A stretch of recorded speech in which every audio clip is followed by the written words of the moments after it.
अस्सलाम वालेकुम नाजरीन, एक नई वीडियो के साथ मैं मोहम्मद नमान सादक।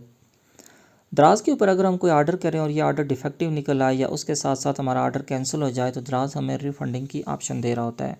ये अमाउंट जो है रिफ़ंड होती है तो हमारे दराज के वॉलेट अकाउंट में ट्रांसफ़र हो जाती है। आज की इस वीडियो में हम देखेंगे कि ये जो रिफ़ंडेड अमाउंट होती है इसको वापस हम किस तरह से अपने बैंक अकाउंट में ट्रांसफ़र कर सकते हैं। तो यहाँ पे एक बात आप नोट कर लें कि हम सिर्फ उसी अमाउंट को वापस बैंक अकाउंट में ट्रांसफ़र कर सकते हैं जो रिफ़ंड हुई होती है।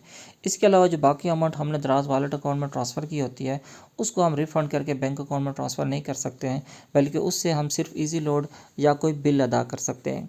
तो अब हम देख लेते हैं कि दराज वॉलेट अकाउंट को यूज़ करते हुए किस तरह से हम अमाउंट को वापस अपने बैंक अकाउंट में ट्रांसफ़र कर सकते हैं। तो दराज की मोबाइल एप्लीकेशन को जो ही हम ओपन करते हैं तो इस तरह का इंटरफेस हमारे सामने ओपन हो जाता है। यहाँ पे आप देख सकते हैं कि राइट साइड टॉप के ऊपर वॉलेट की एक टैब बनी हुई है। आपने इस टैब के ऊपर क्लिक करना होता है। जो ही आप इस टैब के ऊपर क्लिक करते हैं तो दराज का जो वॉलेट अकाउंट होता है वो आपके सामने यहाँ पे ओपन हो जाता है। यहाँ पे जो भी आपकी अमाउंट होती है वो आपको यहाँ पे शो हो रही होती है। यहाँ पे इस अमाउंट को, इसमें से सिर्फ उसी अमाउंट को जो आपकी रिफ़ंड हुई होती है उसको आप यहाँ पे यूज़ कर सकते हैं।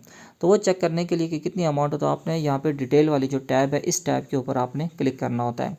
तो यहाँ पे आप देख सकते हैं जो आपका डिपॉजिट होगा वो भी आपको शो किया जाएगा और उसके साथ साथ जो रिफ़ंड वाली अमाउंट होती है वो अमाउंट भी यहाँ पे आपको शो की जाती है।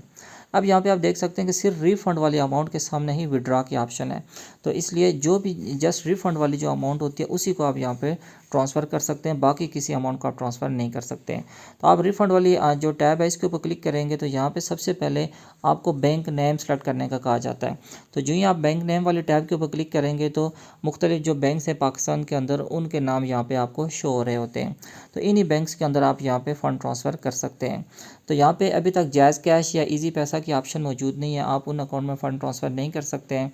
तो बाकी जितने भी बैंक अकाउंट है उनमें आप यहाँ पे फ़ंड ट्रांसफ़र कर सकते हैं। अब फ़ंड ट्रांसफ़र करने के लिए आपने सबसे पहले बैंक को सिलेक्ट करना हो। जब आप बैंक को सिलेक्ट कर लेंगे तो यहाँ पे आपको IBN नंबर लिखने का कहा जाता है। तो यहाँ पे जो कंप्लीट आपका IBN नंबर होगा वो आपने यहाँ पे लिखना होता है। तो उससे पहले आपने यहाँ पे जो अकाउंट टाइटल होता है जिसके नाम पे आप फ़ंड ट्रांसफ़र कर रहे हैं उसके अकाउंट टाइटल जो होगा वो आपने यहाँ पे लिखना होता है। तो अकाउंट टाइटल लिखने के बाद आपने सिंपल IBN नंबर लिखना है और IBN लिखने के बाद आपने नीचे विड्रॉ वाली जो टैब है इसके ऊपर आपने क्लिक कर देना है। जो ही हम विड्रॉ वाली टैब के ऊपर क्लिक करते हैं तो हमें OTP वेरिफिकेशन का कहा जाता है। तो सबसे पहले यहाँ पे आप देख लें कि आपको सेंड कोड की एक टैब आती है।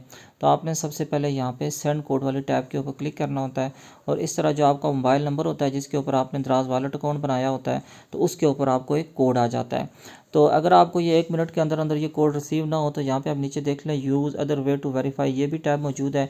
तो इसमें आप ईमेल के ज़रिए भी वेरीफाई कर सकते हैं, व्हाट्सएप के ज़रिए भी आप वेरीफाई कर सकते हैं। तो जिसके ज़रिए भी आप वेरीफाई करवाना चाहते हैं तो आप उसके ऊपर क्लिक करें। तो इस तरह आपका जो नोटिफिकेशन है वो ईमेल के ऊपर भी जा सकता है और उसके साथ साथ जो आपका जो व्हाट्सएप नंबर है उसके ऊपर भी आपको वन टाइम पासवर्ड जा सकता है। तो जिस मेथड से भी आप वन टाइम पासवर्ड रिसीव करना चाहते हैं वो वन टाइम पासवर्ड आप रिसीव कर लें और जो ही आपको वन टाइम पासवर्ड रिसीव हो तो आपने वो वन टाइम पासवर्ड यहाँ पे इंटर कर देना होता है। तो अब जो ही आप इंटर करते हैं और उसके बाद यहाँ पे नीचे फिर से विड्रॉ की ऑप्शन आ जाती है। तो विड्रॉ की ऑप्शन जो ही आप उसके ऊपर क्लिक करेंगे तो इस तरह से जो आपकी अमाउंट होगी वो ट्रांसफ़र हो जाती है। यहाँ पे फ़ौरी तौर पर आपकी अमाउंट ट्रांसफ़र नहीं होगी। सबसे पहले यहाँ पे आपको कहा जाता है कि दराज की तरफ से जो वेरिफिकेशन का प्रोसेस होगा वो वेरिफिकेशन का प्रोसेस कंप्लीट होगा तो उसके बाद ही अमाउंट हमारे वॉलेट अकाउंट से बैंक अकाउंट में ट्रांसफ़र की जाती है।